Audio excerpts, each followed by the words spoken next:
Këtë javë, marrëdhëniet romantike do të kërkojnë më shumë përkujdesje dhe komunikim të hapur, sidomos nëse ndjeni se partneri po distancohet. Në familje, mund të lindin keqkuptime të vogla që do të zgjidhen me durim. Në punë, do të ndjeni presion për të përfunduar projekte të rëndësishme para fundvitit, ndërsa kolegët mund të kërkojnë ndihmë. Shëndeti kërkon vëmendje ndaj lodhjes. Ndaj mos neglizhoni pushimin. Financat janë relativisht të qëndrueshme, por evitoni shpenzimet impulsive gjatë kësaj periudhe. Koha është e përshtatshme për të reflektuar mbi prioritetet tuaja dhe për të planifikuar vitin e ri. Demi. Java sjell harmoni në jetën tuaj sentimentale, me mundësi për të forcuar lidhjen me partnerin përmes bisedave të sinqerta dhe aktiviteteve të përbashkëta. Beqarët mund të ndihen të tërhequr ndaj dikujt të ri që hyn papritur në jetën e tyre. Në aspektin profesional, mund të merrni njohje për punën tuaj të palodhur, por do të duhet të tregoni të kujdesshëm me detajet. Shëndeti është i mirë, por mos e tepëroni me ushqimin gjatë festave. Financat kërkojnë menaxhim të kujdesshëm, sidomos nëse planifikoni blerje të mëdha.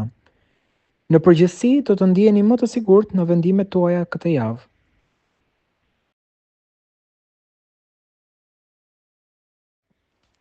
Binjakët.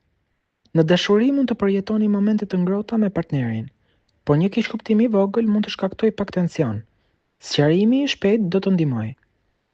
Beqarët duhet të jenë të vëmendshëm ndaj sinjaleve nga dikush në rrethin e tyre shoqëror. Në punë do të hapen mundësi të reja për bashkëpunime, ndaj mos hezitoni të shprehni idetë tuaja. Kujdesoni për shëndetin, sidomos nëse keni pasur shqetësime me energjinë apo gjumin. Financat janë të qëndrueshme, por planifikoni mirë shpenzimet për festat që po afrojnë. Kjo javë është e përshtatshme për të vendosur qëllime të reja personale.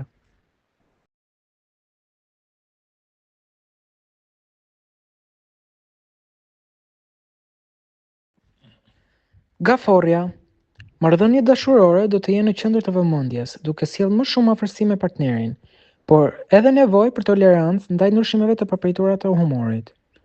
Beqarët mund të tërhiqen nga dikush që ka interesa të ngjashme me ta. Në punë do të ndjeni nevojën për të treguar vendosmërinë tuaj përballë sfidave, ndërsa bashkëpunëtorët mund të kërkojnë mbështetjen tuaj. Shëndeti mbetet i mirë, por mos neglizhoni aktivitetin fizik për të mbajtur energjinë në nivel të lartë. Financat mund të përmirësohen fal një shansi të papritur, por sërish duhet të tregoni maturi me shpenzimet. Fundjava do të jetë e përshtatshme për relaksim dhe reflektim. Luani. Kjo javë premton pasion dhe intensitet në lidhjen romantike, ndaj shfrytëzoni momente për të rindesur shkëmbijat me partnerin.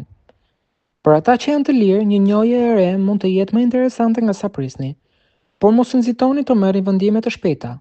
Në aspektin profesional, një detyrë e rëndësishme kërkon vëmendje të veçantë dhe përkushtim, ndërsa kolegët do të vlerësojnë angazhimin tuaj. Shëndeti është i qëndrueshëm, por mund të ndjeni lodhje nga ritmi i shpejtë i ditës. Financat janë të balancuara, por është mirë të shmangni shpenzimet e panevojshme për dhurata ose evente sociale. Kjo është një periudhë e mirë për të menduar për investime afatgjata. Virgjëresha. Në dashuri, kjo javë sjell më shumë qetësi dhe mirëkuptim, duke i hapur rrugë diskutimeve të rëndësishme që mund të përforcojnë lidhjen tuaj. Beqarët duhet të jenë të hapur ndaj njohjeve të reja, pasi dikush i veçantë mund të shfaqet në një rrethan të papritur. Në punë do të keni mundësi të shfaqni talentin tuaj, por duhet të jeni të kujdesshëm ndaj thashëthemeve ose mosmarrveshjeve të vogla. Shëndeti kërkon vëmendje ndaj ushqimit dhe pushimit, për të shmangur lodhjen e tepërt. Financat janë të qëndrueshme, por planifikoni me kujdes për të përballuar shpenzimet e fundvitit. Kjo javë është ideale për të riorganizuar prioritetet tuaja personale.